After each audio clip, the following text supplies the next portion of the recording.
I'm James Foster, co-director of the Institute for International Economic Policy, or IIEP, at the George Washington University in our nation's capital. I'm also the moderator of today's conversation on inequality with Stanford historian Kathryn Olivarius, who will present Immunocapital, Disease, Power, and Inequality in the Antebellum Cotton Kingdom. Today, Professor Olivarius brings to life a key moment in our nation's history and perhaps sheds light on our current public health disaster. Now, for those of you who've never attended an IIEP event before, you can expect an informative and nonpartisan exchange of views on topics like digital trade, global governance, US-China economic relations, or urbanization and poverty. 2 weeks ago, Raghu Rajan and Beena Agrawal discussed the macro and micro effects of COVID-19 on India during our Envisioning India series. And last week we had a discussion of the African Continental Free Trade Agreement with Commissioner Albert Muchanga, who is leading the charge. This week we have another event at IIEP. First on Wednesday, the IMF comes to Elliott to present its World Economic Outlook with commentary by GW and other economists. While on Friday, the World Bank comes to Elliott in the form of Chief Economist Carmen Reinhart, who will present the keynote address of our 13th annual US-China conference, with more episodes to follow.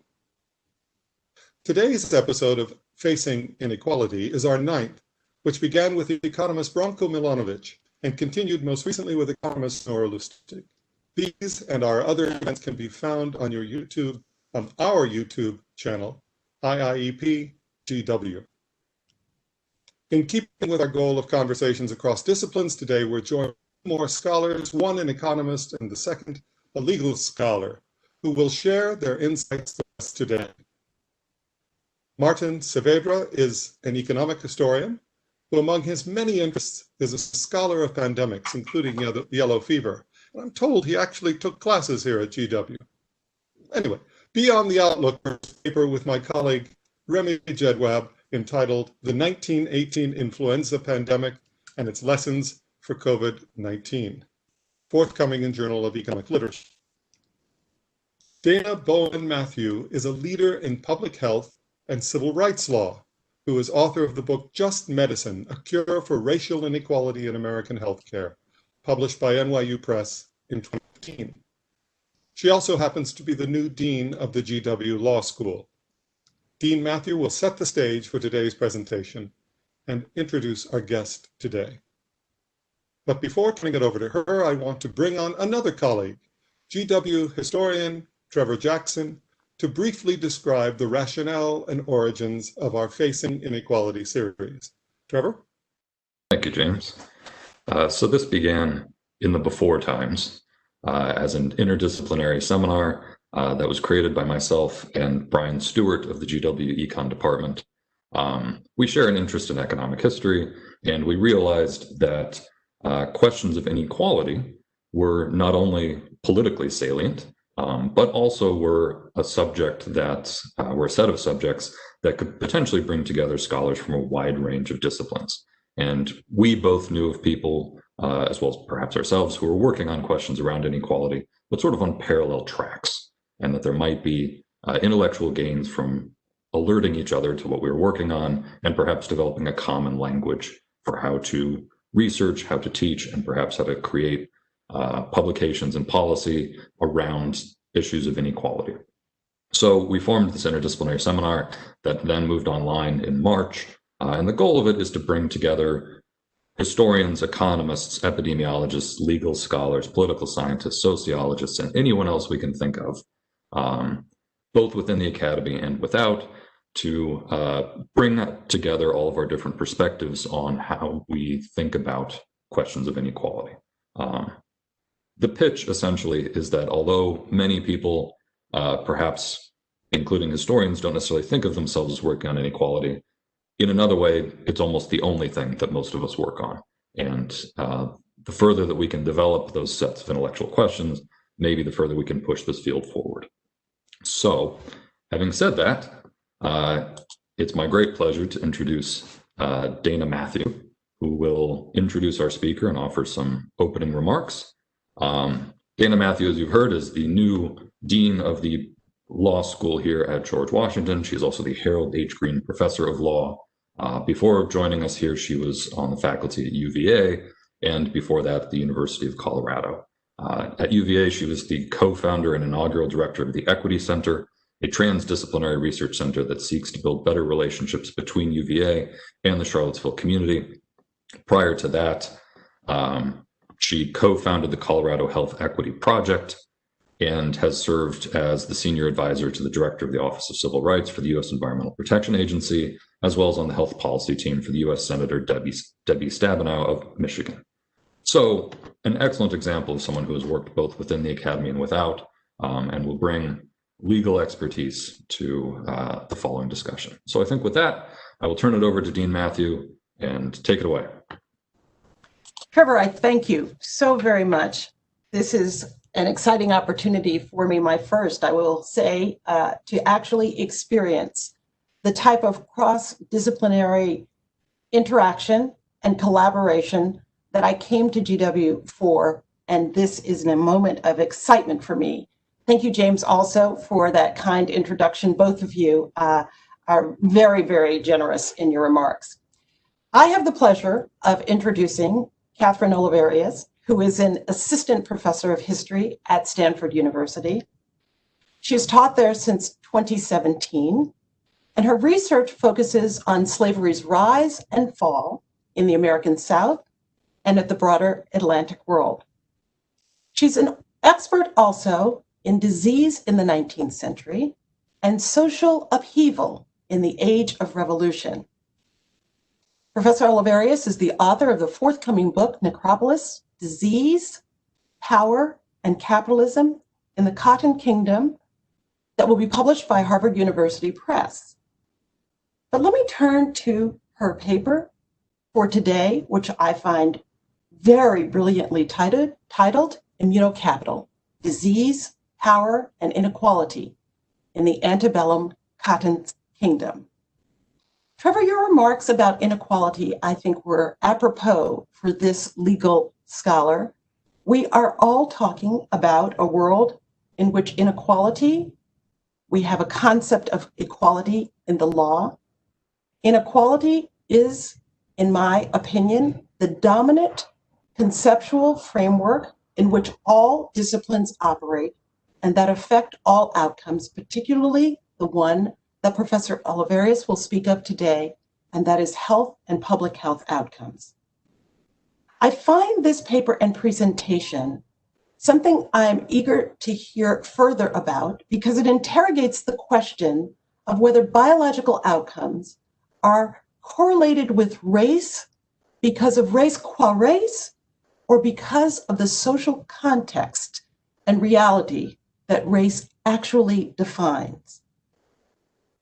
Professor Olivarius begins her talk with a story of one named Nolte, one who got a disease but survived. I want to ask you to think about who among our current leaders, officials, and people in power might this story parallel. That is because a second reason that I'm intrigued by this paper and presentation is because of its application to the present day, indeed to the present pandemic that we face. So again, the story of this one Nolte gets the disease, but he survives. Listen for the reasons and the sequelae. He has capital, whiteness, maleness, power. He's able to turn that capital into cash, credit, property. Professor Olivarius will interrogate the extent to which these racialized advantages and disadvantages actually produced a certain outcome, indeed a disparate outcome, with respect to disease. Again, I ask you to consider today's pandemic. Well, I'll put too fine a point on it. Why not? The COVID pandemic today, over 214,000 dead. A disproportionate number of those suffering morbidity and mortality are African American and descendants of African American slaves. Hospitalizations are 5.3 times greater for Native Americans, 4.7 times greater for Blacks, and deaths visited on descendants of slaves is over twice that of whites. But when leaders of the free world today get the disease, they get a different social context. They do not travel public transportation, live in densely populated settings. They're able to shelter at home and in place. This is the path of inequality. And so, as is so often the case, but only now we are beginning to realize it, inequality is not something to be studied or remedied in silos, in isolation. We as historians, as epidemiologists, as lawyers, as every discipline here at GW must tackle this problem together. And that's why Facing Inequality is so important and so welcome a series, and why Professor Olivarius is so important and welcome a speaker today. So without further ado, Professor Olivarius. I'm muted. Excuse me, my apologies. I had to do that at least once, of course, just because this is the time that we're living in. So I'm absolutely delighted to be here today. I wish that we were together in person. However, this new COVID reality has changed a lot of our lives, and hopefully we will be able to come together in person at some point. So I'm going to ask you to come with me to New Orleans in the first decades of the 19th century, where the German immigrant Vincent Nolte reigned as one of the largest cotton merchants in New Orleans. By 1819, Nolte's cotton factory was worth millions. He was responsible for shipping about a quarter of all the cotton that passed through New Orleans, so that's about 4 to 8% of all U.S. exports around the world. As historian Edward Baptist has described it, no man did more to transform the New Orleans cotton market into a global behemoth than Nolte, who in the process accumulated a level of power that, quote, few who were not absolute monarchs had ever felt before. By the 1820s, Nolte was an internationally renowned capitalist. He had uncanny business acumen, drive, and the luck of being born white, male, in the right place into the right family. So collectively leveraging these various forms of capital, Nolte and other men like him transformed the Deep South from a French colonial backwater into the heart of America's slave and cotton kingdoms. But Nolte cherished one form of capital above all. In 1806, 3 months after his arrival in New Orleans, he was bitten by a tiny female mosquito and fell sick with yellow fever, the most terrifying disease in the Atlantic world. But unlike 50% of 19th century yellow fever victims, Nolte survived his acclimation. And now what had made him sick made him strong. He possessed what I call immunocapital, that is socially acknowledged, lifelong immunity to a highly lethal virus, providing access to previously inaccessible realms of social, economic, and political power. So what did acclimation do for Nolte? Now he could leverage all his existing forms of capital, his whiteness, his maleness, his business acumen, to acquire economic capital, cash, credit, specie, and slaves with far more security. He could gamble ever greater sums of money, restart after frequent financial panics, and command the labor of increasing numbers of other people, both Black and white, free and enslaved. Confident that Nolte would not drop dead in October, banks were happier to extend him credit. He could remain in town year-round or safely travel to other tropical ports when epidemics raged. And like immune men across the greater Caribbean, so in Havana or Pensacola or Cartagena, Nolte found his social position improved. He could marry advantageously, he could father multiple children, and he could rub elbows with the political elite.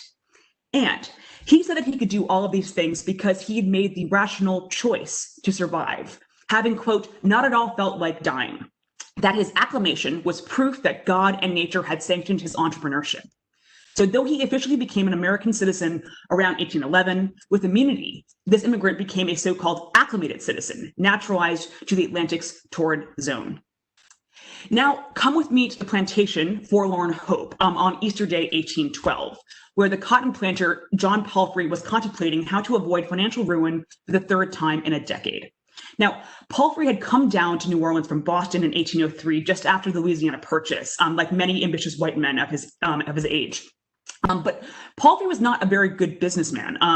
His New Orleans commission house failed, as did his sugar plantation. And by 1810, he was over $10,000 in debt. That's a vast sum in those days. So escaping creditors, Palfrey moved west, to slightly west of New Orleans, to try his hand at planting cotton. Now, to purchase Forlorn Hope and 20 enslaved people, Palfrey managed to secure sort of one last loan for about $8,000 from the Commission House of Chew and Ralph, which is one of the premier houses in New Orleans. So as a security for their loan, Chew and Ralph held the mortgage on the land Forlorn Hope and all of the enslaved people. But Palfrey was not very good at cotton planting either. He went even further into debt, and by 1812, Chew and Ralph called in their loan and threatened to sue. Now, like many white men in Louisiana who were highly leveraged, property rich, and cash poor, Palfrey laid out his position in terms that he thought that Chew and Ralph would understand. So he said that he would send them a bit of ginned cotton as a sort of show of good faith, but he refused to send any of the enslaved people that he owned. He claimed that this would ruin him. Now, Chew and Ralph agreed to a compromise. They would drop the lawsuit if Palfrey sent them half of the slaves to cover half of his debt.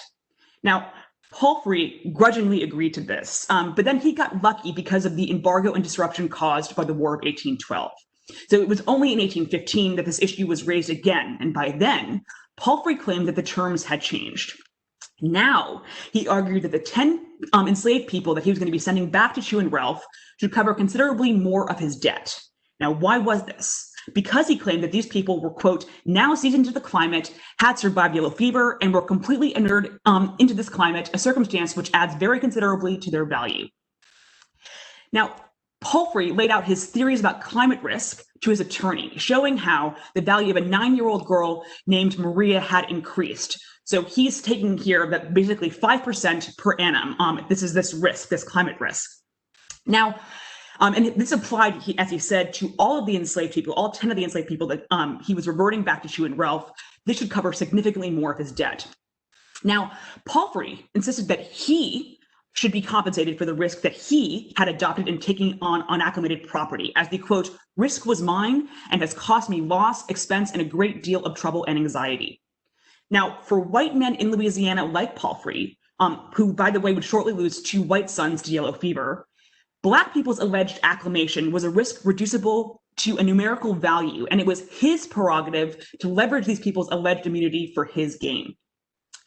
We do not know what Maria or any of the other enslaved people Palfrey owned thought about this speculation. It must have been horrible to know that even their sickness and suffering and immunity could be so coldly monetized, another cruel twist in a slave society where all value generated by Black people, whether forged or picked or embodied, transferred to whites. Indeed, acclimation increased Maria's value to her white owner, becoming just one more matter for speculation in the debt and credit markets underwriting the Cotton Kingdom.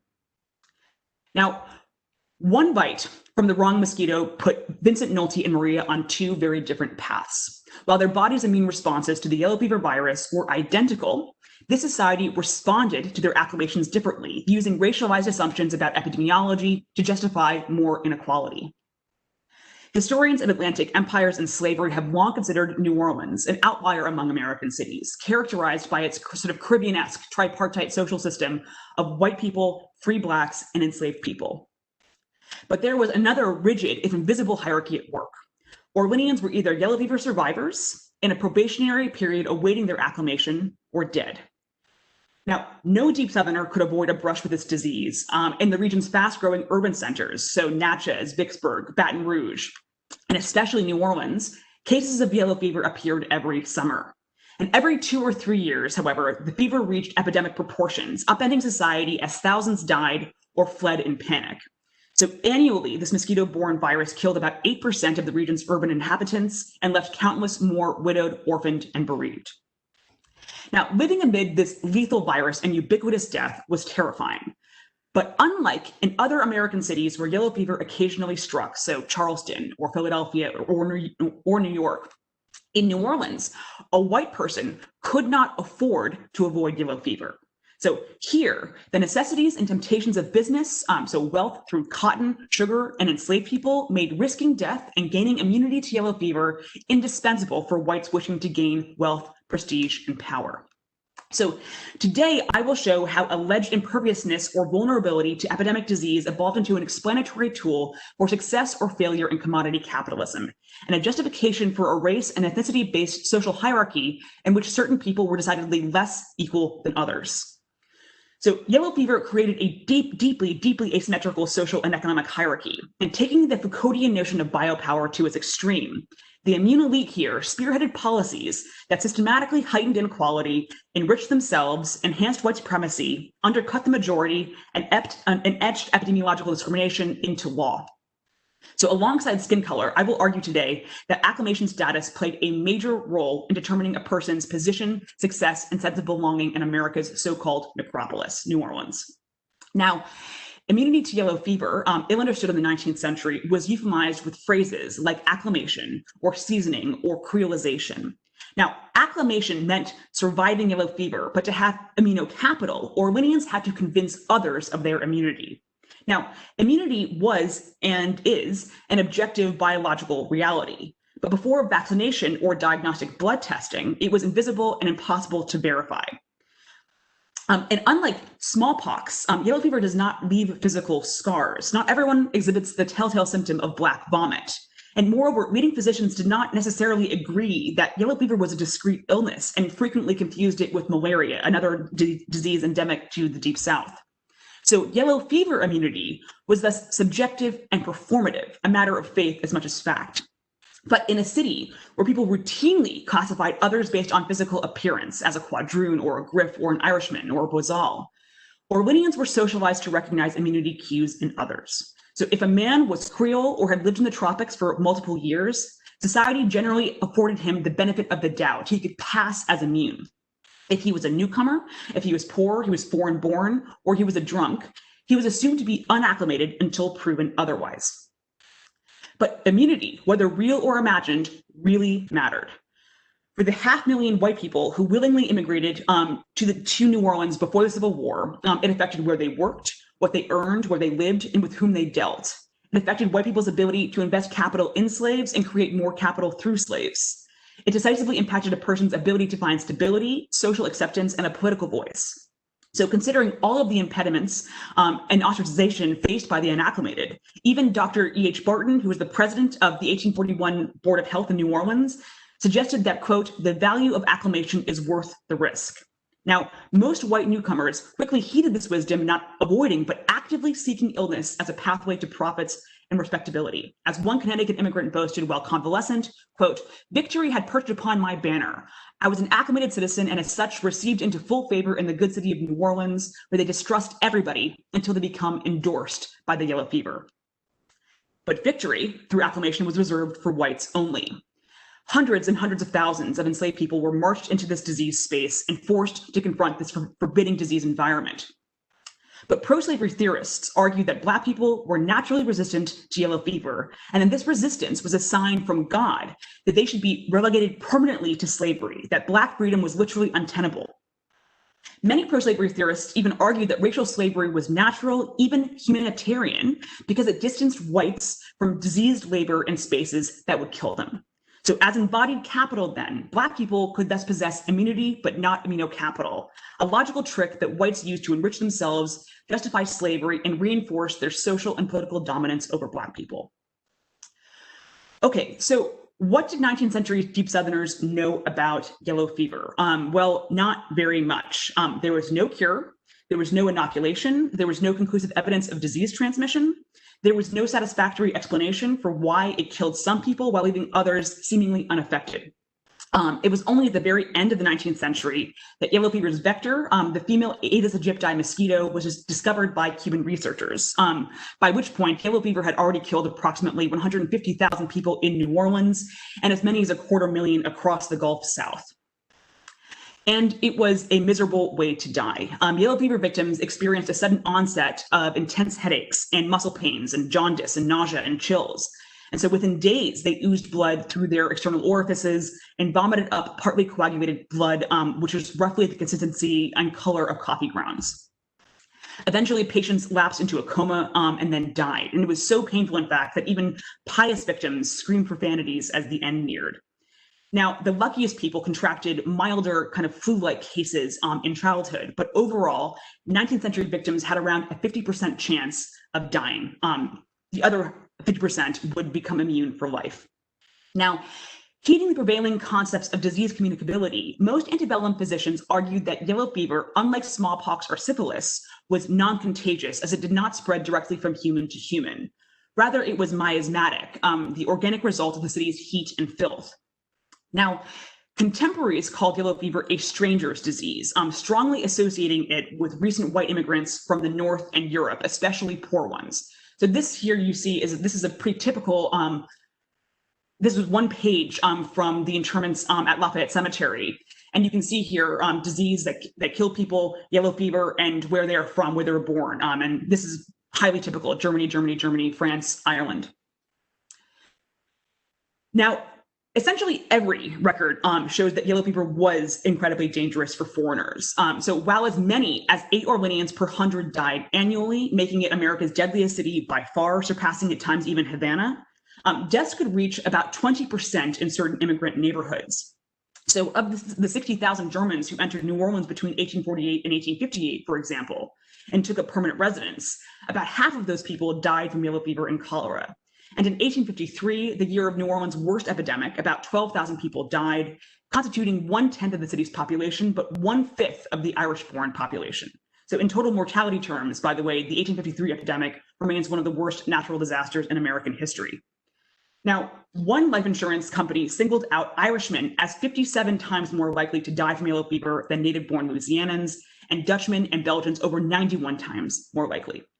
Now, white Southerners took as axiomatic that Black people were less affected by yellow fever, but modern epidemiologists have discovered no mechanism for what is called hereditary resistance to yellow fever as they have for malaria, where immunity passes from parent to child in utero. But at the time, modern epidemiologists have discovered no mechanism for this. But at the time, almost the entire medical community publicly echoed the words of Dr. Samuel Cartwright, a very famous pro-slavery theorist, who said that Black people were, quote, perfect non-conductors of yellow fever. So hereditary immunity did not exist, but contemporaries argued that it did and dispatched selective evidence to construe resistance in a racially specific manner. Now, statistics can only hint at how people experienced living in such a deathscape. Thousands fled upon the slightest rumor of fever. Those lacking funds or opportunity or freedom had no choice but to remain. Canal Street, the city's busiest thoroughfare, emptied. Newspapers stopped publishing. Courts and schools shut. At night, an eerie silence descended over the streets, broken only by the screams of sufferers in shuttered houses. Everyone knew someone who had died. Survivors remained in houses that triggered memories of dead loved ones. They slept in beds once shared and dined at tables where empty chairs memorialized the departed. Now, fear-mongering, misinformation, and speculation ran rampant. Newcomers grew, in fact, weary of all these contradictory tips and dark stories that they were told. It was just basically just too much, too hard to process, and too numbing. And in a place where everyone was a self-professed yellow fever expert, no one really was. Now, by the 1850s, most people understood that the only protection against yellow fever was to survive it and become acclimated. But what exactly was acclimation, and how could a person prove it? So if you were walking down Bourbon Street in 1850 and you asked a dozen people to define acclimation, you would get 500 responses in return. So one passerby might respond that acclimation was simply the body's year-long reconciliation to the peculiarities of climate, soil, and noxious effluvia. Another might quote the words of South Carolina fever specialist Philip Tidyman to you, that an immigrant could consider themselves safe after a residence of 6 years. Another passerby might insist that acclimation to yellow fever was a one-off event, like a vaccination or inoculation. Another passerby, waxing poetic, might ask you to look at the picture more holistically, to consider acclimation as an initiation to the climate and the culture of the Cotton Kingdom. A slave trader might laugh at your ignorance and tell you acclimation was a gut feeling, an instinct that one learned through years of experience.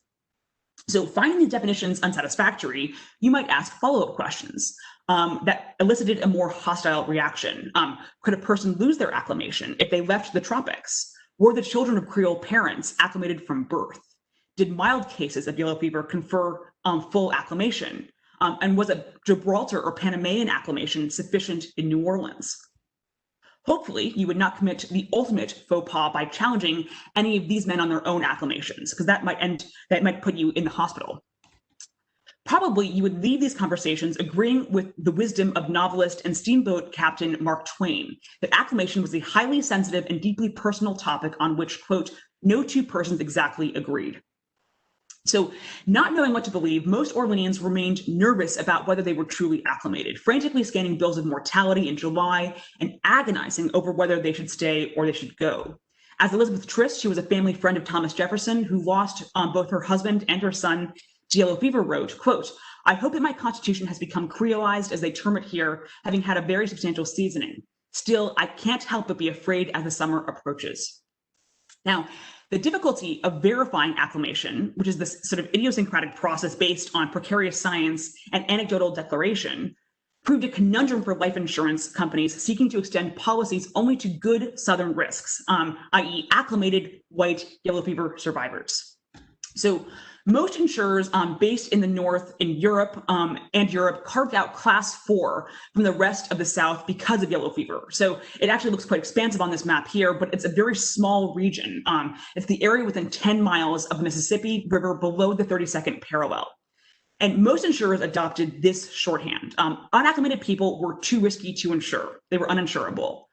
And acclimated men, white men, were insurable, but only if they paid a substantial climate premium.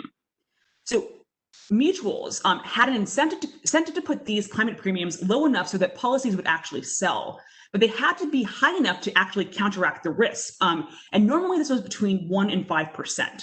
So this may sound quite small, but it was a lot of money because this 1% and 5% was levied on the entire value of the policy, not on the annual premiums that a person paid.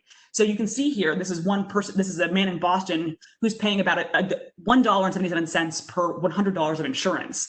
But that means about $17 to $18 a year for a $1,000 whole life policy. But that could be substantially more in New Orleans because you're paying on the full value of the entire policy, all of the money insured.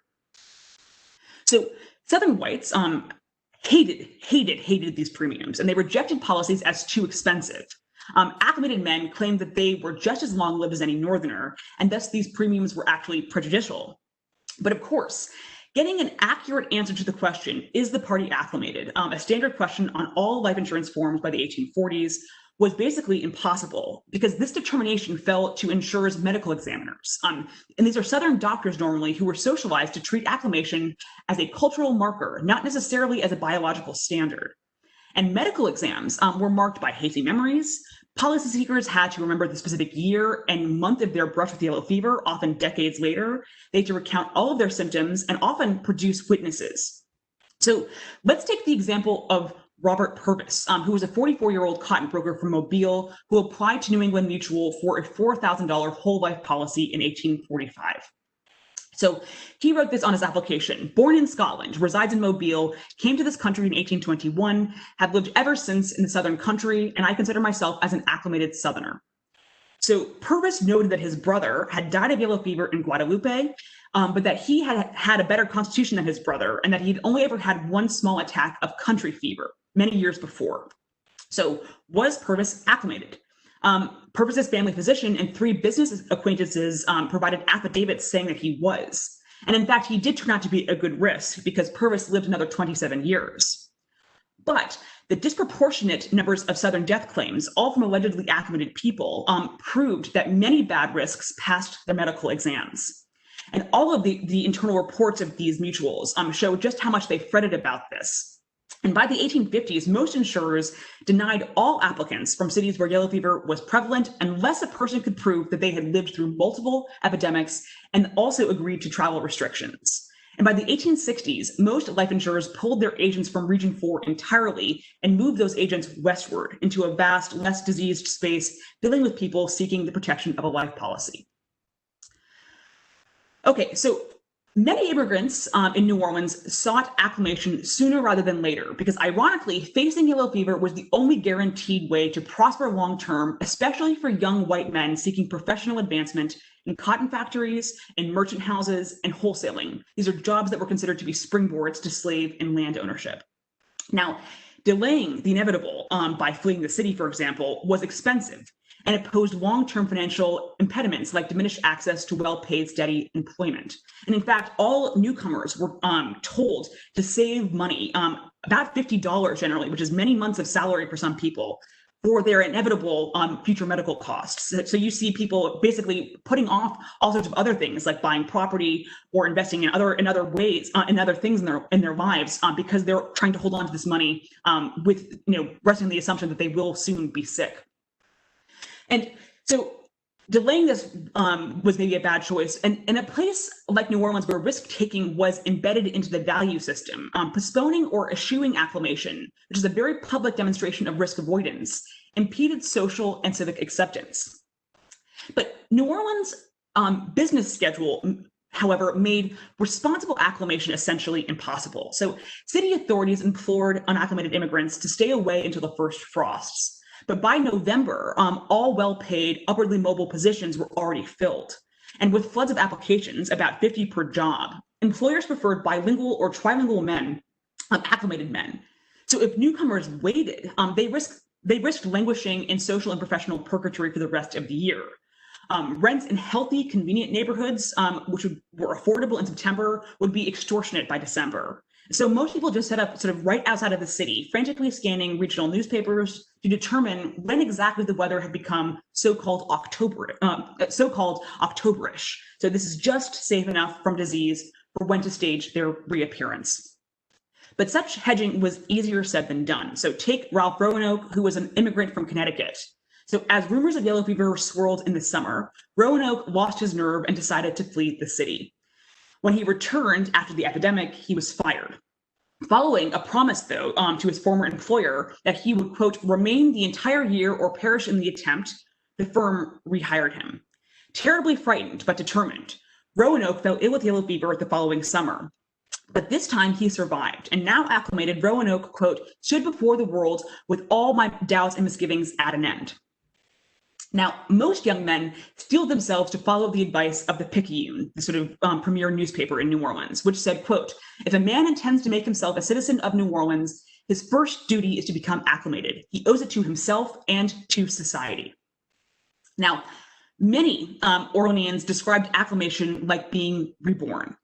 As one newspaper declared in 1853, the acclimated man walked the streets with a, quote, tremendously bold swagger, sneering at the unacclimated who darted about timidly and nervously. The acclimated pooh-poohed yellow fever and called it a mere nothing. Later, in fact, Orleanians would vote to the year of their acclimation, so 1817 or 1839, like a membership badge in this sort of invisible fraternity of disease survivors. And some would even celebrate their acclimations like an anniversary with a yearly feast. And in fact, this was, acclimation was so important, but I've seen examples of men quite literally jumping into the beds of their just dead friends, men who've, they've just been vomiting black blood. They will hop into the bed, as their friend is still lying there and roll around in the sheets, hoping to get yellow fever. I've seen examples of people injecting black vomit into their veins, hoping to get yellow fever. This is how important it is. So, seeking to capitalize on their hard-earned immunity, job seekers filled newspapers with personal declarations of acclimation. So one clerk enumerated his credentials in this order: well acclimated, well educated, speaking 5 languages, with the best of references, notable integrity, and business capacities. A middle-aged man claimed that he was, quote, well acquainted with the city and also well acclimated between the latitudes of 32 degrees and the tropics. Now, employers often demanded parental residency, proof of local birth, or a physician's letter certifying acclimation. References, in fact, were generally useless unless provided by a former tropically based employer. So from the boss's perspective, it was a waste of resources to train someone for a detail-oriented job only to see him stricken or dead by the autumn. As the unemployed German immigrant Gustav Dressel lamented in the 1830s, quote, I looked around in vain for a position as a bookkeeper, but to engage a young man who was not acclimated would be a bad speculation.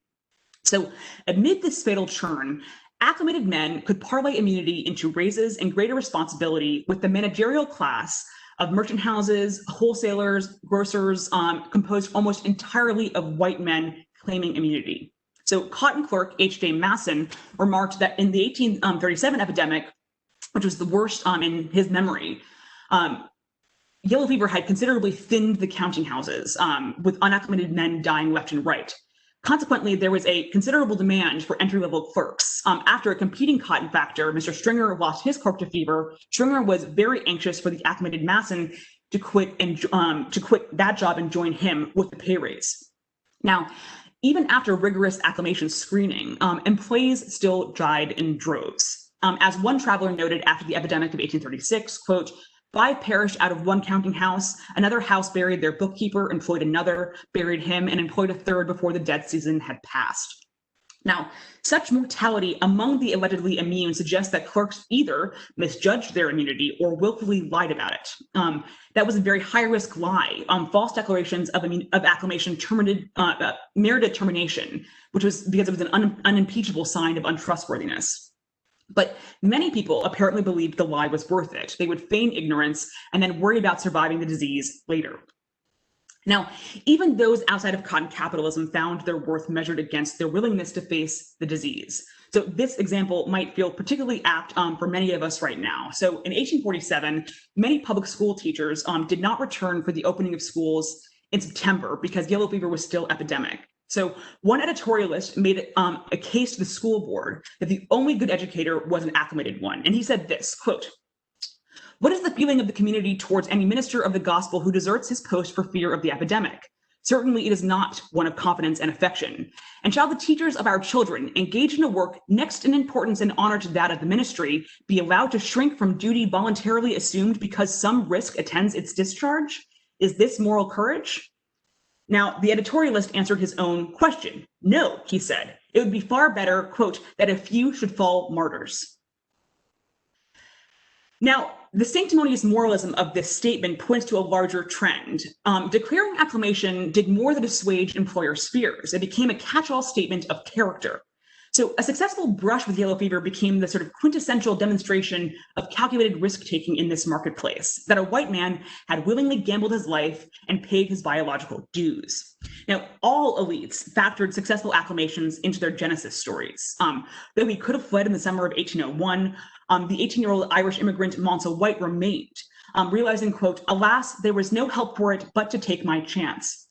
Now, reminiscing decades later, White recalled his acclimation as a major life turning point. With only informal education, he progressed quickly from bookkeeping to running his own cotton factory, to sugar planting, to politicking. He died one of the wealthiest men in Louisiana in the 1850s. And all of this he attributed partly to his acclimation. So like Nolte, and all of the most powerful white Orleans, Monsell White reframed his acclimation as a choice. He had decided to contract yellow fever, and he had willed himself to survive. So by this logic, lesser men literally chose to die because they were drunkards, because they were effeminate, because they were sexually deviant, they were cowardly, unpatriotic, or unclean, or because they did not seek timely medical care. Now, distilling the randomness of life and death to a matter of sort of individual choice fed into a myth of meritocratic capitalism, that all white men of sufficient moral and physical courage had the potential for survival and success in New Orleans, that economic and social success was the result of a man's willingness to take controlled epidemiological risk. Never mind that the sunny vision of yellow fever clashed with the fatal reality. So the cold facts of disease risk, that half of all victims would die, mattered very little. The myth of immunological reward proved far more powerful.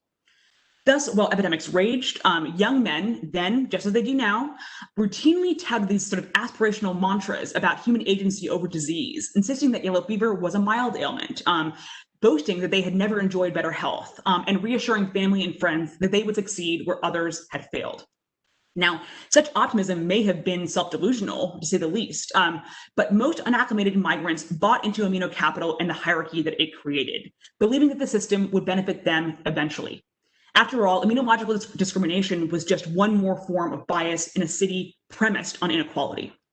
Now, the logic, of course, could easily slip into exploitation and abuses. So recruited directly off the boat, thousands of Irishmen built the new Basin Canal in the 1830s. And working in these incredibly ghastly conditions, between 6,000 and 10,000 Irishmen died of yellow fever while digging this 4-mile stretch. Now, the bosses remained sanguine about this. They didn't really care. And in fact, they actually preferred a labor model that focused on replacing the dead rather than keeping people alive, because high turnover cost them nothing. It also basically impeded laborers' ability to organize and demand better pay, conditions, and rights. Now, the immunity calculus insinuated itself into all relationships. Emphatically, Orwellians argued that men could not fulfill their patriarchal duties to their wives and children until they were acclimated. So as one editorialist asserted, quote, "We conjure all the interesting young gentlemen to become acclimated as soon as possible, for they ought to recollect how cruel it is to visit among Creoles or families acclimated before they are so themselves." Now, old-timers warn their daughters against, quote, linking their faith with that of an unacclimated lover. So not only was this unacclimated lover more likely to die, the unacclimated men they were in this society were generally poorer and less well established than their acclimated counterparts. So sincerely, the Picayune insisted, we are opposed to the existence of any strong ties until acclimation has taken place. Now, immunity was also important for white women on the marriage market. As one writer proclaimed, quote, "The acclimated girl is a treasure, and though she may not have yellow hair, if she has had the yellow fever, she is worth a mint of money." Now, men screened their potential wives for acclimation, asking questions like, "Miss, have you ever had the yellow fever? Was it a typical case? Are you certain your physician was correct in his diagnosis?"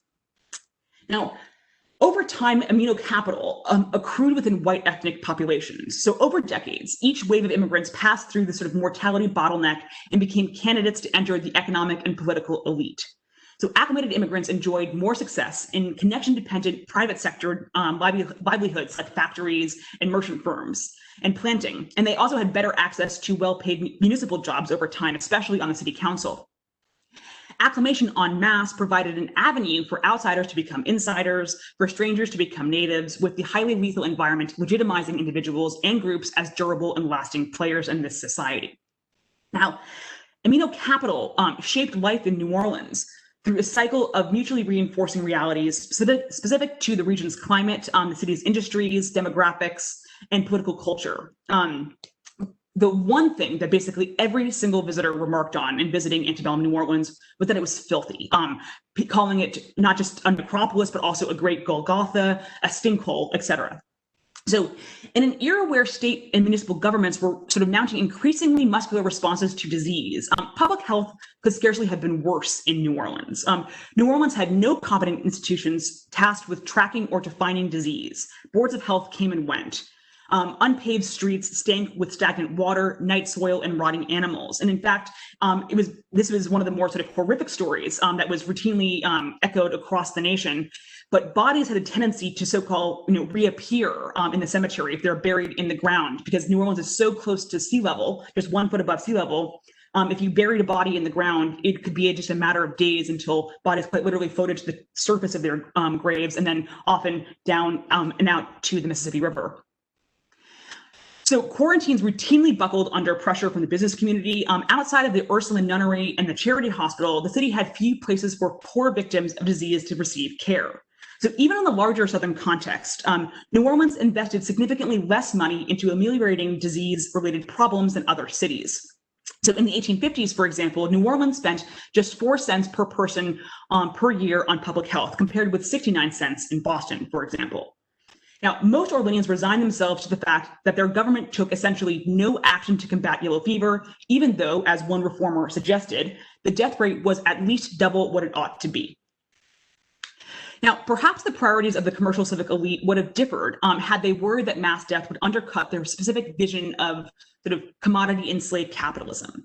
But these elite men were themselves already immune, or at least they pretended to be. And in this manufacturing-averse and sort of labor-rich city, where thousands of Black people were auctioned each season, and every ship brought in fresh white bodies to replace the dead, there was no shortage of labor. So whether sort of defeated by disease or defiantly deaf to their constituents' needs, most politicians came to embrace the philosophy that the only effective long-term solution for epidemic yellow fever was not public health, but paradoxically, more yellow fever. Expensive water pumps and quarantines only delayed the inevitable. Now, The elite culture of apathetic fatalism ran deep. Even at the height of epidemics, the city council barely discussed disease, instead preoccupying itself with finances and zoning and bread weights. Pursuing solutions to yellow fever was considered to be a poor use of political capital, and there were essentially no negative consequences for politicians who avoided the disease question. Now, historian John Satcher estimated that in 1820, property requirements barred 57.8% of white men from voting in New Orleans. So excluding so many white males while also excluding women, free Black people, enslaved people, recent immigrants, and children meant that only a very small proportion of city residents actually held politicians accountable. Now, luckily for politicians, those inhabitants who clamored for public health infrastructure quieted over time as they accepted the filthiness of the urban condition, or gained immunity, or fled, or died. And as naturalization required 5 years of residence, there was a strong overlap between the non-acclimated, the non-propertied, and the non-citizen. And so, figuring that a large percentage would die before becoming enfranchised citizens, politicians found the unacclimated an easy block to ignore. After all, dead men did not vote, acclimated men did. Now, demonstrating how little concern they had for their constituents, most aldermen and politicians, even those who claimed immunity, fled the city during epidemics to their vast country plantations, where they joined the business elite in playing like truant children. Baron Fontalba, who was the last colonial governor of Louisiana, related that he and a party had fled the city in 1796 because this sort of epidemic city was too melancholy. And in fact, the party banned all talk of death and started drinking. The party amused themselves with jokes, with debauchery, and with games. And the scene that's kind of reminiscent of Boccaccio's 10 fleeing the ravages of the Black Death. Now, political absenteeism during epidemics was the norm, and it crippled the functions of government. So in the autumn of 1804, a season in which between 1,000 and 1,500 people died, 7 meetings with the city council were canceled because fewer than 6 aldermen attended, which is the simple majority necessary for a quorum.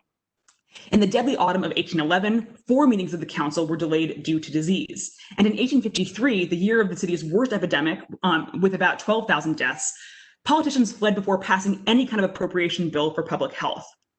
Now, yellow fever factored heavily into election scheduling. In 1812, the Creole, which is the Louisiana-born majority in the state legislature, set elections for July to lessen the American-born influence, precisely because American-born people were more likely to flee during July than Creoles. And in another form of seasonal gerrymandering, one Democrat argued in 1845 that state elections should be moved from June to September, when unacclimated people were most likely to have fled town, or else they were too sick or scared to vote. So Bernard Marigny submitted that, quote, "No good citizen was afraid of yellow fever. Rather, acclimation was the baptism of citizenship, offering a guarantee of devotion to the country." Now, with politicians' intent to avoid or exploit the yellow fever problem, private citizens stepped in to ameliorate mass mortality's sort of worst social effects. So New Orleans was internationally famous for its charity, with its safety net constructed and financed almost entirely by private and professional associations, by foreign consulates, and by the Catholic Church. Now, the largest contributions, however, came from elite businessmen, men who claimed to have had personal experience with yellow fever. So upon his death in 1824, for example, Julien Poydras, who was a Haitian native and a very pious Catholic, he bequeathed over $100,000 to charity, most of it to his orphanage, which housed the majority of yellow fever orphans in the city. Now, private philanthropy, altruistic though it could be, was not a sufficient replacement for government support, and it made individuals like Poydras into gatekeepers, the ultimate authorities on who was deserving, who could access welfare, and on what terms. And this was almost always young girls, and decidedly not their filthy immigrant parents, as they described them. Now, sort of the potent combination of rampant disease and government inaction compounded society's asymmetrical status quo. The acclimated elite gained extra social capital through these sort of honorific displays of charity. Meanwhile, the unacclimated poor came to rely on this sort of privatized patchwork system of charity for their survival. Now, most people quickly accepted the harsh reality that public health was private acclimation. Now, theoretically, Immunocapital could have transected race. But if immunity helped transform whites into potential slave owners, merchants, and commodity capitalists, Black people's alleged natural resistance to yellow fever, slavers argued, made them better, even inevitable slaves. Physicians and sections repeatedly emphasized the lower death rates of Black people from yellow fever, suggesting, for instance, that only 3 Black people died from yellow fever in New Orleans in 1849 as compared with 766 whites. Now, such anecdata was employed to further the social ends of white supremacy. Now, Josiah Nott posited that, quote, Negro blood is an antidote against yellow fever, for the smallest admixture of it with the white will protect against the disease. Now, rather than follow this argument to its next logical step, that interracial mixing saved lives, pro-slavery theorists doubled down on the utility of maintaining strict racial purity. Now, pro-slavery theorist Samuel Cartwright asserted that the Deep South's climate was, quote, that the Deep South's climate, quote, scorns the aristocracy of the white skin. As this environment was too torrid for the master race of men, Black people should do the lion's share of cash crop cultivation. Nature, he argued, quote, has issued her fiat that here at least, whites shall not be the hewers of wood or drawers of water, under pain of 3/4 of their number being cut off. Now, Cartwright indirectly captured the sort of twisted logic of Immunocapital. For white people living here, this was a high-risk gamble with potentially vast rewards. For Black people, racial slavery was a scientific destiny in their logic, as their alleged immunological superiority perfectly adapted them to hard labor under the tropical sun. Now, Cartwright's theories trickled down, and they got a lot weirder, too. In 1853, the Weekly Delta argued that as divine punishment, Black people lost their natural resistance to yellow fever and freedom, therefore that slavery was the condition best suited to Black people. Another article maintained that the only people who died of yellow fever were practitioners of abolition theory. Now, this thinking was nothing short of alchemy, and despite these pious professions about enslaved people's natural immunity, no self-respecting white enslaver would buy a person without an express guarantee of acclimation. Like fancy or likely or choice, acclimated was a very common description in slave advertisements, a euphemism that conveniently reduced a person suffering with disease to a marketable asset. So acclimated slaves commanded higher prices, between 25 and 50% more. Like everything else in the slave market, acclimation status was a guess. But a white person's ability to judge it was considered a sign of mastery, of cunning and intelligence, that a white man could read another person's body and discern its maximum value. Now, slave traders compensated for disease risk in their business models. As with all commodities and goods, the pace and schedule of the city's slave industry was controlled by yellow fever. So in 1830, for example, only 2.6% of annual slave sales took place between July and October, the fever season, to lessen the already considerable risks associated with moving people south. Now, enslaved people, of course, probably did not see their immunity as an asset or capitalist calculation in the same way that whites did. Petrified of yellow fever, like everybody else, slaves could not flee or afford expensive doctors independently. In fact, many enslaved people from Virginia or Kentucky remembered that they feared being sold downriver away from their families to Louisiana precisely because of yellow fever.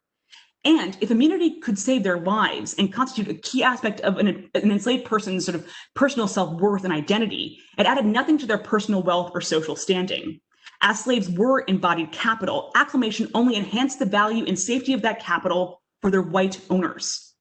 So by the 1820s, many whites considered New Orleans too risky for their expensive enslaved property. So even if a slave was declared acclimated, fraud was very common, as slave traders routinely sort of fabricated backstories to enhance a person's value and hasten a sale. And with thousands of poor, famine-fleeing Irishmen pouring into the docks by the 1840s, the labor calculus shifted. Now, the proportion of enslaved people in the city therefore dropped from 50% in 1806 to under 25% in 1840 to just 8% in 1860. Capitalist needs, therefore, pushed acclimated slaves into surrounding plantations, safer, less diseased spaces for Black people to create more capital for whites. So to conclude, for whites, surviving yellow fever was classed as an indication of moral superiority. As one Orleanian congratulated his convalescent friend, quote, he had finally succeeded in getting out his naturalization papers. He is now in every respect a citizen of New Orleans, and long may he live to enjoy the glorious privilege. Those whites at the top of New Orleans' economic and political life, all allegedly survivors, obtained a sort of de facto moral legitimacy, a tropical if ecumenical twist on Max Weber's aristocracy of the elect. So in their public willingness to roll the epidemiological dice and risk their lives, They had been endowed with both a practical and moral right to thrive in slave racial capitalism, what they classified as a harsh but essentially honest meritocracy. They, of course, colluded to invert this logic for Black people who were denied the benefits of Immunocapital, with their immunity emphasizing their statelessness, their movability, and their malleability, that they were incapable of living in freedom. Now, the Cotton Kingdom was premised on the value proposition that an extreme amount of disease risk was worth the potentially vast rewards for both white individuals and the United States writ large. It was also premised on the idea that it was profitable for powerful and opportunistic actors to operate in a zone so lethal. Now, equating survival with morality justified the exploitation of unacclimated whites and all Black people. It also made New Orleans an unequal, asymmetrical, and deeply miserable place to live for the majority of its inhabitants. Thank you. Thank you so much, Kathryn, for that tour de force. Before we turn it over to Martin, I thought I'd ask all of you to be formulating your questions in the Q&A and be ready at the end of Martin's comment. Now turning it over to Oberlin Associate Professor of Economics, Martin Saavedra. Martin? All right, thank you very much. Let me see. All right, I think I'm good to go. So I love the paper. I love the presentation. I learned a tremendous amount about it, from it. I'll start with a short summary. So after contracting yellow fever, people typically became immune for life. And whites capitalized on this, a term that the author calls Immunocapital, which I absolutely love. I hope this is a term that catches on in economic history. So if you're immune, banks are going to be more likely to lend to you. They won't worry about you dying and being unable to pay back your loans. And employers will be more likely to invest in you because they're not going to worry about losing that investment. At the time, a lot of whites argued that Blacks had some kind of innate immunity to yellow fever, and they used this to justify slavery. At the same time, though, there were slave owners that advertised that their slaves were acclimated. So I spent a lot of time thinking about how tension kind of between these two things. If Blacks had some kind of innate immunity, there'd be no reason to advertise that slaves were acclimated. And I've heard before this argument that people thought that slaves had some kind of innate immunity to yellow fever. I had not heard the claim that there was a premium paid for slaves that were acclimated to diseases of the Deep South. So whenever I hear a new historical claim, I like to do a little bit of poking around. So I found a few newspaper articles, and here's an advertisement from Mississippi in 1858. It says that there's a plantation and 40 slaves for sale, and it says, with the place will be sold, if desired, 40 acclimated slaves. And notice that in this advertisement, it says nothing about how many of these slaves are adults, how many of them are children, how many of them are men, how many of them are women. It says nothing whatsoever about any occupational training these slaves might have. The only two pieces of information that the writer of this ad thought were relevant is that there were 40 of them and that they were acclimated. Here is another ad. Here it does include a few more details about the slaves that were for sale. This is from Mississippi as well, from 1844. And it says it includes men, women, boys, girls, a few children. Among them includes blacksmith, carpenter. But the only thing that appears in bold, big letters is that there are 50 slaves that were being sold and that they were acclimated to the diseases of the South. So clearly this is something that people who were selling slaves were concerned about at this time conveying. Here's an advertisement in New Orleans, 1856, from the Knickerbocker Life Insurance Company.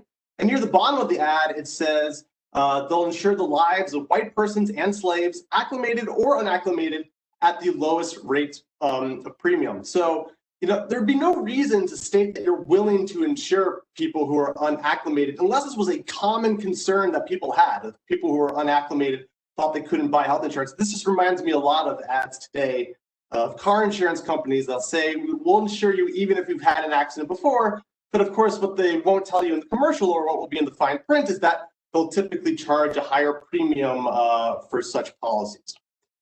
So I spent a lot of time thinking, how could these two ideas have mutually existed? That Blacks had some kind of natural immunity to yellow fever, while at the same time, people who were buying and selling slaves cared about the acclimation status of the slaves.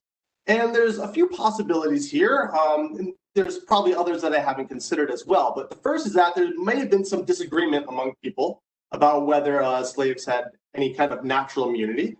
So perhaps they felt like they had to advertise this to convince the people who were not convinced of the natural immunity of blacks.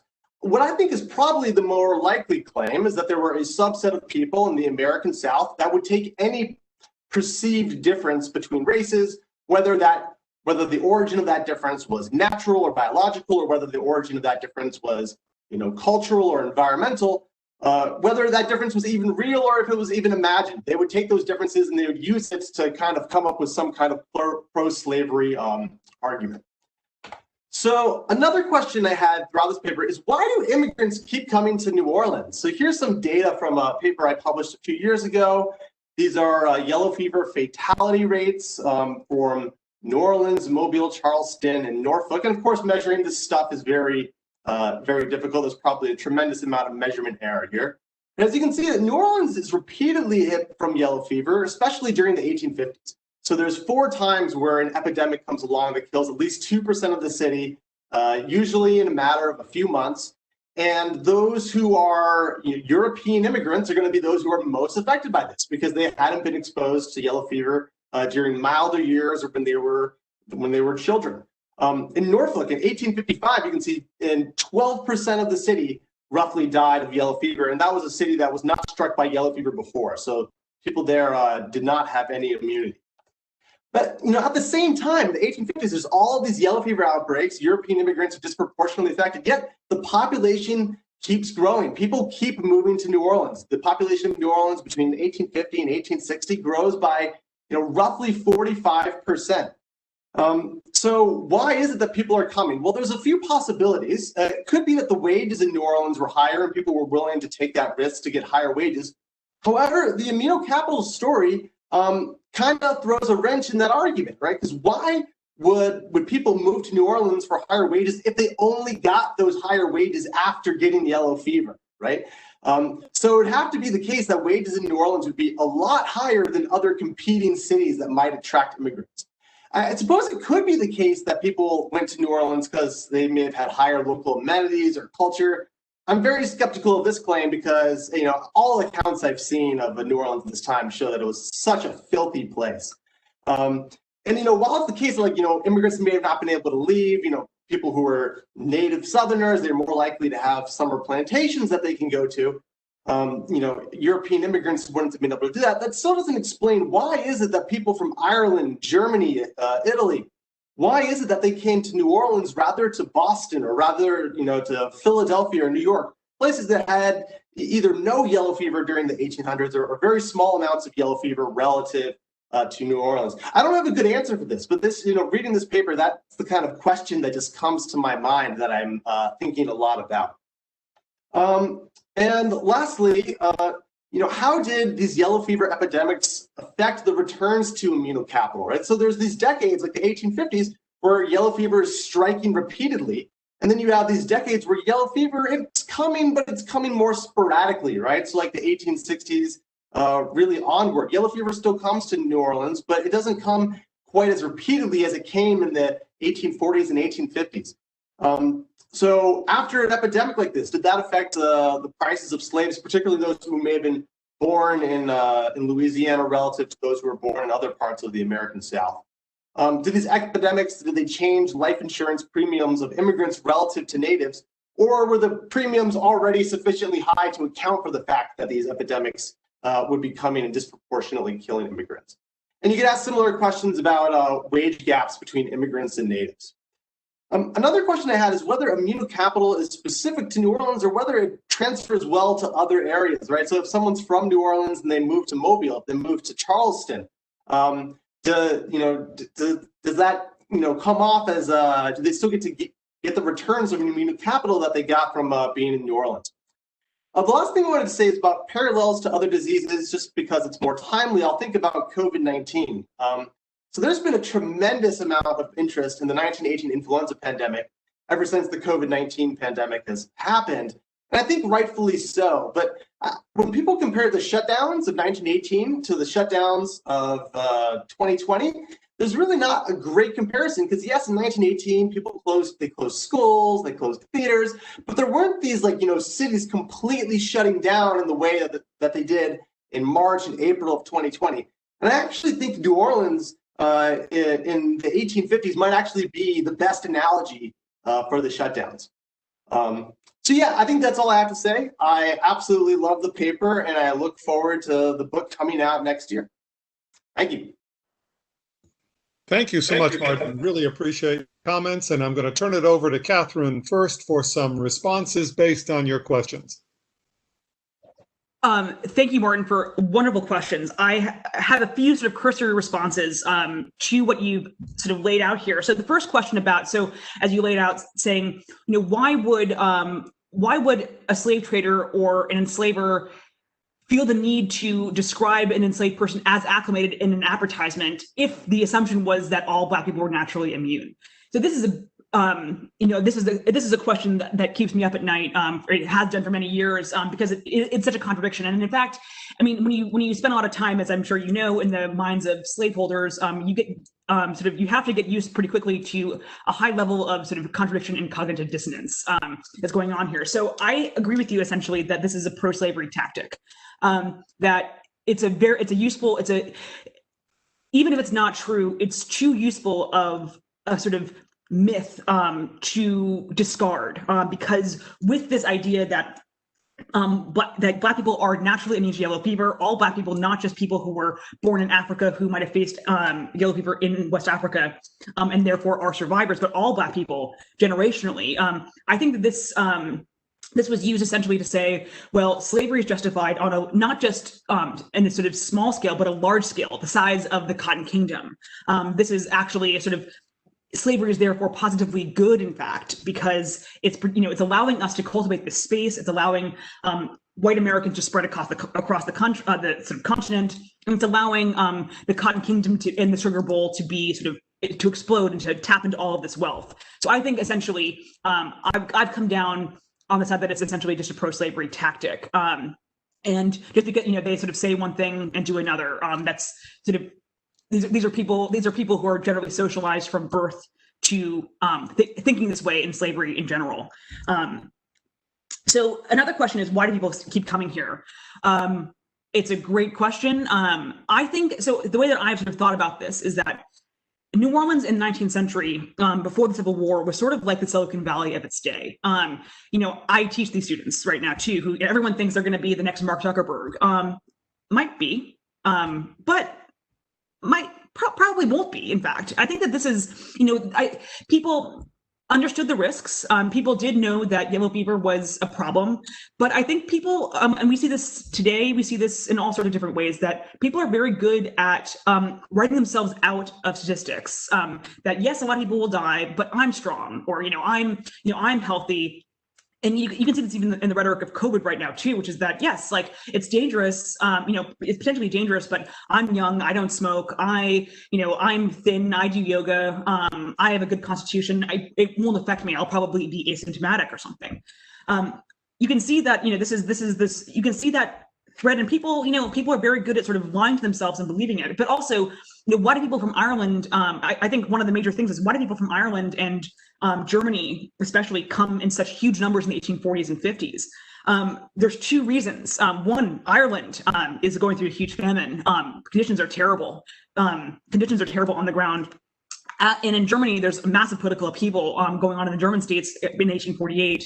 So, potentially conditions were somewhat better in New Orleans, even with disease. The second big reason for immigrating to New Orleans and not to New York, for example, is that there is no health check at New Orleans. So people who were sick, people who were worried about having to be quarantined for some time with either tuberculosis or any other kind of disease, they would purposely go to New Orleans because there was no check, there was no kind of Ellis Island, there was no sanitation check. Two more things here too, with comparisons to other diseases. I think there are certainly many comparisons to other diseases, and also other diseases in this society. So, for example, Solomon Northup, the author of 12 Years a Slave, who was a free Black man who was kidnapped to New Orleans in the 1840s. He's from New York. he got smallpox in New Orleans when he landed, and he almost died. He was sent to the charity hospital, and he was, very, very close to death.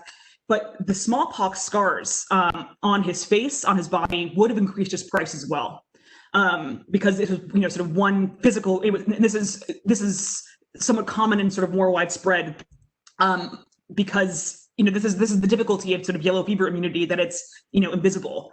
Smallpox is a good example where you can see, and I've seen examples of workers in other countries and across the United States also with smallpox scars being able to bargain for more money, for higher wages, for all sorts of sort of perks. And to one more question here as well, you have this question about, is this transferable? If this is capital, can you transfer this elsewhere? Does this work in Norfolk? Does it work in Charleston? Does it work elsewhere? And the answer is yes.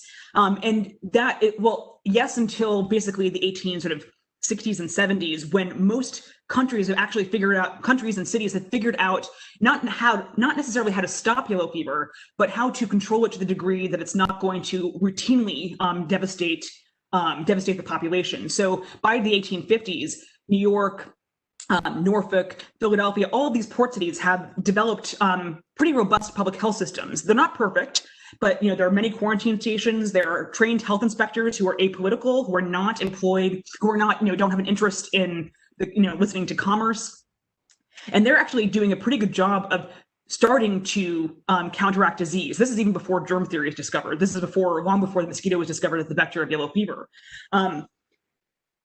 So, in this era, if you were to go to Charleston, if you had been acclimated in New Orleans, that was considered to be the sort of gold standard of acclimations. However, after the Civil War, where what you sort of this New Orleans sort of public health averse attitude is increasingly anomalous in the national context.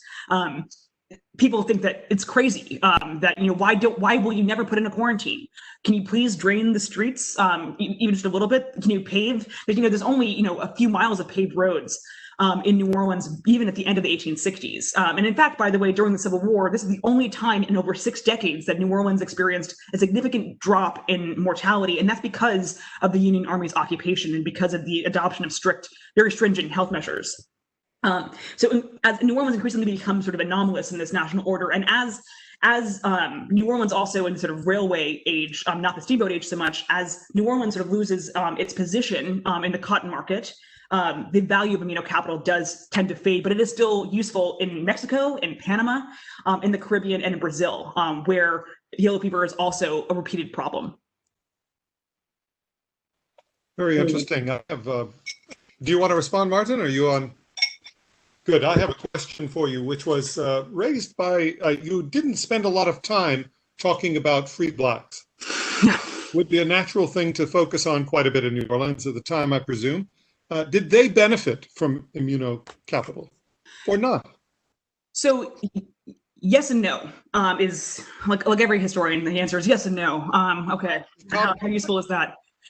So yes, free Black people, and this is so New Orleans is the largest free Black population of any Southern city for most of the 19th century. It's about a third of the population at the Louisiana Purchase in 1803, and that does decrease over time, but still it's quite significant. So some free Black men were some of the richest people in New Orleans. So there is a cigar factory owner, for example, who employed over 200 people and enslaved other people as well. And there, many undertakers also were free. This is basically an industry that's almost entirely dominated by free Black men. And you could demand much, you see this also the case with not just undertakers, but grave diggers, anybody involved in the sort of funerary process could demand significantly higher sums if they could say we're acclimated. This is on the basis of their acclimation. However, this is one of the tricky things. I mean, free Black people in a slave society like New Orleans should not exist in the sort of American system of slavery. That's sort of anomalous. And and the American system of slavery.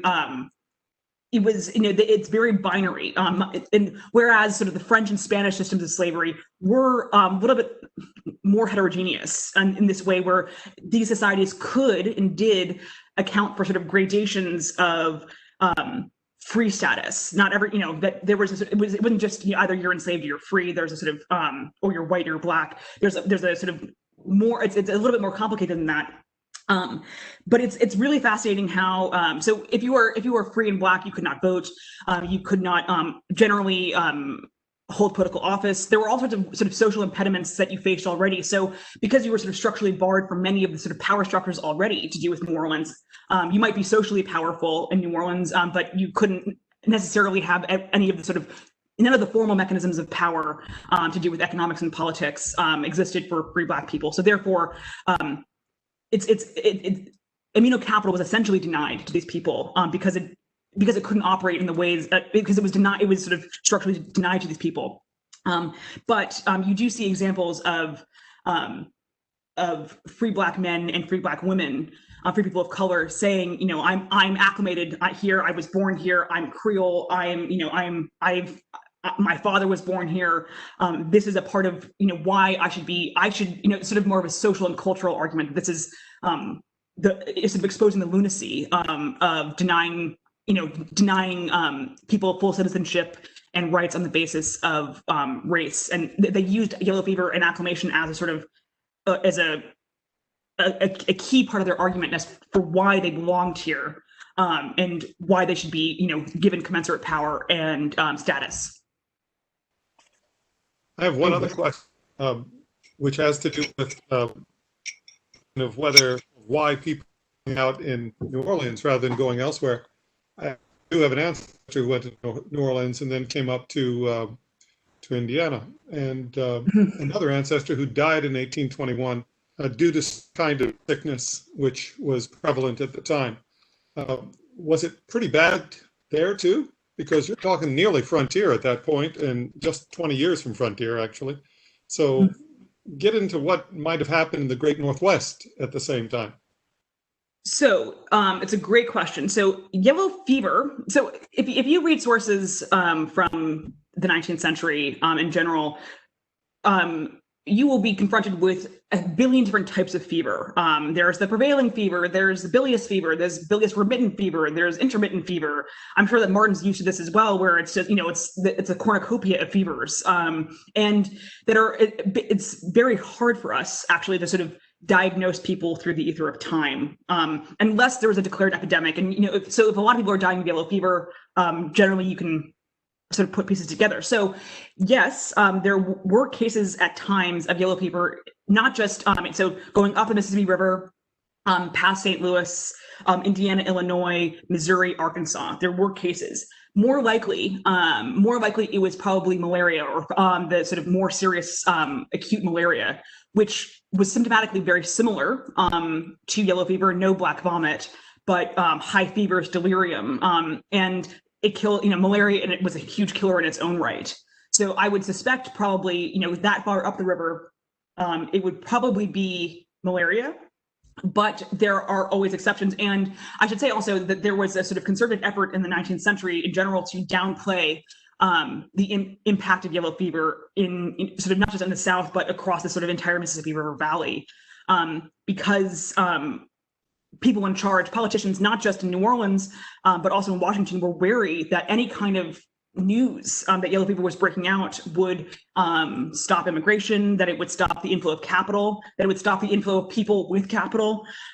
They were very worried about the sort of reputation of the sort of mid-continent, the Mississippi River Valley, as being this sort of space of death. And so they would seek to sort of, it was never yellow fever, it was everything else. It was always something else. It was just, that was a mild ailment. That was, yes, he had black vomit, but he's always had black vomit. He always does this, in every sickness he has. That's normal for him. So there's a sort of, actually sort of almost, I struggle to say conspiracy, because conspiracy suggests that, everyone's on board with exactly why also they are sort of downplaying the impact of this disease, which is also why, as Martin was saying too, that statistics are very hard. Actually, there's a huge amount of error in statistics from the 19th century. It wasn't quite a conspiracy, but many people's interests aligned around trying to suppress the truth about yellow fever and calling it any other kind of fever. So I would not be surprised, probably, if If your ancestor died of a prevailing fever, that's very often code word for yellow fever. Very interesting. I had one final question. This can go on to both of you, to be honest. And this question has to do with, I've seen a million examples throughout today's presentation of how things line up before and now. The politics of it is so similar. The idea of making sure that you suppress the discussion of the disease in order to encourage the good economic continuation in an area. And one thing after the other. And I wonder if you could present to us in a succinct fashion what you think might be implications of your work, and also I'll go on to Martin's work in terms of what we're seeing today. Martin, do you want to go first? I'm happy to go first, but how about you go first? So Sure. So I'll tell you about something I've been working on recently, which is in 1918 there's this perception certainly that that there was all this media censorship, and that's how the 1918 influenza pandemic got its nickname, the Spanish flu. So I've recently been scraping some data on how many newspapers mentioned the word influenza on the first page. And it turns out that, you see hardly any of it during the first wave of Spanish flu. So, and then it goes to Europe, and in July of 1918, you start to see, some newspapers talk about it. But there's actually plenty of coverage about it during the second wave.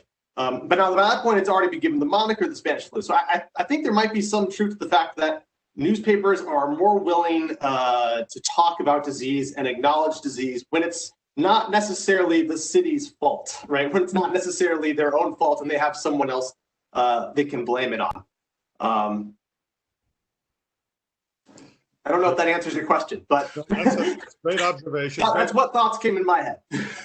No, I also had looked back in 1918 and saw similar things going on in Florida, where my ancestors were at the time. And it's amazing to see it as a common everyday event. Of course, this is the flu coming in. It's a little harsher this year.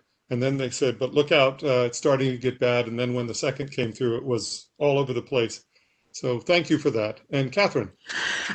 Well, there are about 1 million comparisons, and I'll stick to just one or two. I think so.